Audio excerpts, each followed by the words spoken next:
Hello, this is Tony Heller from RealClimateScience.com, setting the record straight about New Zealand. 2 days ago I made a video discussing the New Zealand Prime Minister's obsession with erasing the virus from their shores. And I contrasted what New Zealand was doing versus Sweden's efforts to reach herd immunity. This was the news from 2 days ago. New Zealand has gone 100 days without community transmission of COVID-19.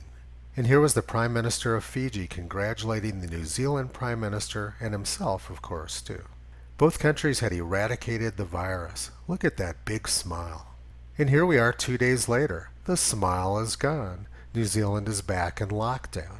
As I pointed out 2 days ago, in the modern interconnected world, it's absurd to try to hide from the virus. Sooner or later, New Zealand is going to have to open up their borders, and their population is going to be facing a huge crisis because they have no immunity. Sweden, on the other hand, took an actual science-based approach. Sweden informed their older high-risk community to voluntarily isolate themselves while they allowed the virus to spread among the low-risk younger community. And now Sweden, for all intents and purposes, is done with the epidemic, while New Zealand is back in lockdown. You can't fool Mother Nature. The New Zealand Prime Minister's singular obsession with getting rid of the virus was doomed to failure. In doing so, she destroyed the country's tourist industry, which employs nearly 250,000 people.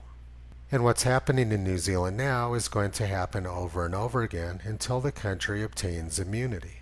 Deadly viruses are a horrible thing, but they're here for a reason. They keep the world's population down. Toto doesn't like to gloat, but he predicted this would happen. You can visit him on the web at realclimatescience.com.